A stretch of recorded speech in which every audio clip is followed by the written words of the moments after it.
Housekeeping matter. I am all for everybody being able to voice their opinion until that opinion flies in the face of stone cold facts. When that happens, in my opinion, the person voicing absolute stupidity needs to stop or be cut off. Now, in this particular segment, there are two people that I absolutely push against, and in my opinion, should not be given any, and I do mean any, platform to get out their rhetoric. And those two people, surprisingly, one from the extreme right, which is Paris Denard, and the other from the extreme left, which is Amber Phillips, who is a feminazi, okay? And she is a absolute proponent for anything gay and anything female, to the point of hysteria, in my opinion. Now, at the end of this video, the actual segment is going to go further, but I am going to cut her off from the balance of the video because she is absolutely ridiculous. And in my opinion, Roland needs to consider greatly either having a conversation with her about her attitude or just not having her on his show. Now, this particular segment is regarding the pushback that constituents are having against their elected officials, and in particular the Republican elected officials, because people are angry and their officials are not being responsive to them.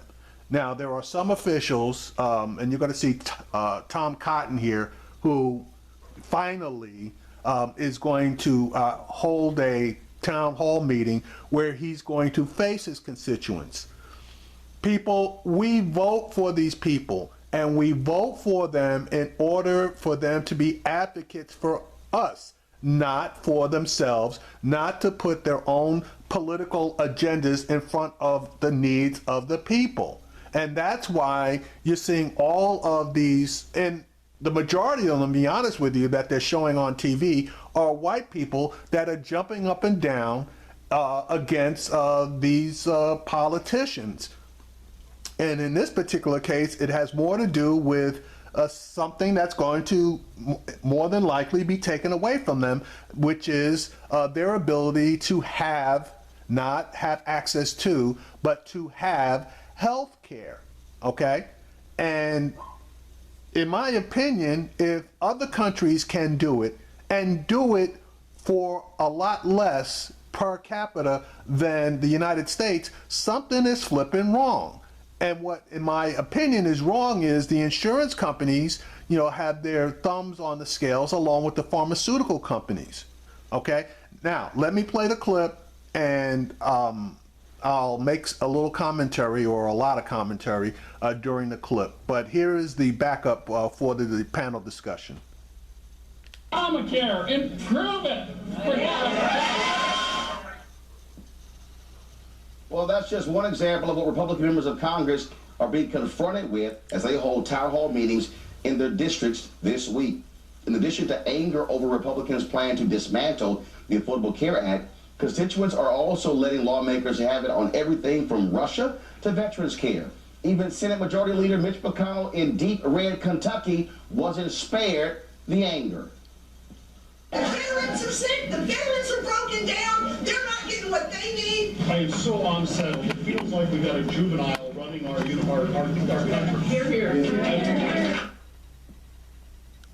Folks, many Republican lawmakers have been canceling their town halls. Arkansas Senator Tom Cotton actually moved his several times, hoping to run away from protesters.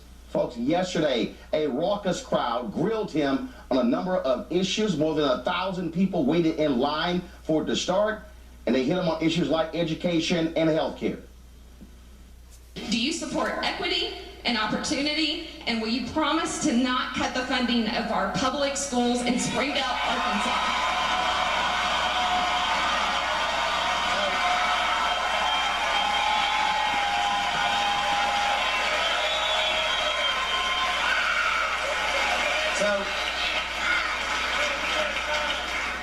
So Marcia, it seems like you've uncovered that Betsy DeVos may not be the most popular Secretary of Education here. So,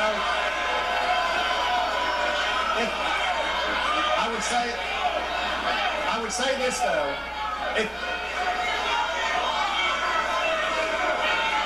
if you feel. All right, he gave a flippant answer to her. I guess he was trying to get some of the heat from the crowd off by hopefully making them laugh, but it didn't work. Now, it's not just about the Affordable Care Act. It's also about education.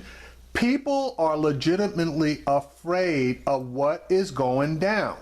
And unfortunately, most people didn't consider what was going to happen or assume that the campaign rhetoric of Donald Trump was just that rhetoric and he was going to moderate when he got into the office.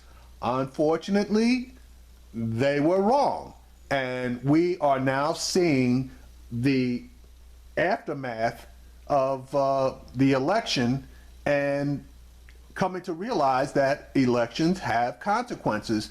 And people now are ticked off about the consequences of their actions in voting for this guy. And also, folks, at that same town hall, man, did Cotton get ripped when it came to the issue of health care.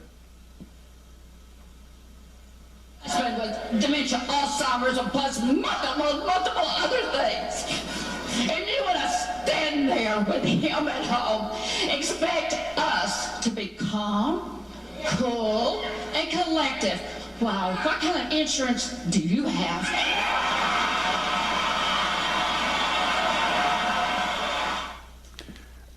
Now, I'm going to say something positive about Tom Cotton. Okay, most of the people at that meeting that you saw, they were basically raising driver's licenses and IDs, and one woman basically gave her name and exactly where she was from. And to Cotton's credit, he basically said it didn't matter whether she was a paid protester or an unpaid protester. She lived in his state, and since she lived in his state, he had a responsibility to her whether she was paid to get out there and jump up and down or not. So I want to give him some credit on that one. But that's about as much credit as I'm going to give him. Now, the White House is not convinced that all the anger is authentic. I think some people are clearly upset, but there is a bit of professional protester manufactured base in there. But there are people that are upset. But I also think that when you look at some of these districts and some of these things, it is not a representation of a member's district or an incident. It is a loud group, small group of people disrupting something in many cases for media attention. Now that is a false statement, okay? He has no way to justify making that statement. It could be the majority of people in those particular districts that are upset about this. But as usual, White House spin, i.e. Donald Trump making his statements and his guys having to come out there and defend his statements that, in my opinion, are what were behind the statements that you just heard by Sean Spicer. There are a lot of angry people out there, and they're not just Democrats, they're Republicans as well, that realize that we are getting ready to go to hell in a handbasket because of not only Mr. Trump's particular proclivity for things that we really don't want, but for the choices that he is placing in these secretary positions that are the antithesis of the departments that they are being nominated and confirmed to run. That's just it in a nutshell. Let's go to our panel, Ralph, Paris, and Amber. Paris, is not wise for the White House to do what they're doing, because what we've seen is yesterday, Senator Tom Cotton, again, more than 1,000 people waiting in line to get into that town hall. You've had folks at these town halls holding up their driver's license saying, no, I'm a constituent, I live in your district. There's anger out there. The GOP is making the same mistake Democrats made in 2009 by trying to say, oh, professional protesters. No, these are actual people who are constituents in these districts. Okay, and he is absolutely right. The Democrats in 2009, when the Tea Party initially formed and started coming to the Democratic townhouses and, complaining, the Democrats ignored them, and the Tea Party then became a groundswell up, out, and against them, which caused the Democratic Party to lose the House of Representatives in 2010. It was the absolute hubris of the Democratic Party and not seeing which way the wind was blowing that pretty much caused their downfall. And hopefully the Republican Party, under the leadership of Donald Trump and various others, are going to do the same thing. They are not recognizing that people are upset, people are afraid. Yeah, I think there's footage that show Robert Gibbs, who was President Obama's press secretary, saying virtually the exact same thing about protesters. I think at the end of the day... Yeah, and Robert Gibbs was wrong. But obviously, you're not going to make the analogy between Robert Gibbs now and Sean Spicer. What the GOP has to do is, one, recognize that there are portions of Obamacare that are good. And I think there are a lot of Republicans, a lot of members of Congress, who, including our president, who understand that things like the protection for, or the coverage for pre-existing conditions is a good thing. Absolutely. I agree with that. A lot of Republicans agree with that. If not the majority of Republicans what are you agree all with doing that. about it? And so but these town halls, the people who are upset, the ones that are actually from the district and the ones that aren't, the problem that they have is that when they shout down they won't give the member of Congress or the senator the opportunity to speak, they lose, in my opinion, the opportunity to have a true dialogue and to actually have a good conversation at these town hall meetings. But Paris, these very same Republican members of Congress, they loved when the Tea Party did it. They loved when they were showing up to Democrat town halls and challenging them. What you have here is you even have some Republicans who are saying, don't you even dare applause, not only not shout. I mean, they don't want any sort of emotion whatsoever. And now let me stop it there. What he's referring to, there was one, I believe, House of Representative member that said that if there was any applause, okay, or any booing, he was going to immediately cancel the town hall. That's what he's referring to. I don't have the name of that particular congressperson, but I did see a report on that. These constituents are saying, wait a minute, you represent me. And then you have Republicans who are fleeing from town halls, cutting off town halls, not taking any questions. That's not how they should be representing their constituents. They work for the people. They should be there listening to the people, even if they're angry. Now, Joni Ernst got her butt kicked, I think it was 2 days ago, when she was supposed to have, she did have 2 town halls. And she, walking in the door, stated that she would only be there for 45 minutes. There were hundreds of people at both town halls, okay, that wanted to speak. And exactly at 47 minutes, she got up and walked out, only to encounter a crowd of protesters outside that were yelling at her to do her job. So you can run, but you can't hide. But the whole point of the matter is, if you do not interact with your constituents, okay, you need to be removed. Now, a lot of these people either just got elected in 2014 or in some cases 2016 for the Senate. You got to wait 2 years to deal with them unless you can mount a major recall effort against them. The House of Representatives is a different issue. There are elections every 2 years. And if your guys aren't doing what you want them to do, you have recourse, almost immediate recourse at the polls to remove them. Well, there's the thing. If it's a listening session, when they just stand there and just have people talk to them, that's one thing. But if it's supposed to be a dialogue where the person asks a question, there's really no dialogue to be had right now with people who are literally ripping away the rights of their constituents. We're talking about elected leaders who have literally made the choice to not do their jobs. They're turning off their phones. They're not showing up to their town hall meetings. There's no. What did you sign up to do? You don't have to have town halls, though. You don't. All right, let me stop it there. See, and this is what pisses me off with Amber Phillips. Everybody needs an opportunity to talk and to complete their thought. This woman, when she hears something that she disagrees with, she cannot control her mouth. She must immediately jump in and push back to the point of damn near insanity. They're not doing their jobs at all. Let's be clear about that. Hold on, Paris. Those people in the district, the people in the district voted for them, and those people voted for Paris, one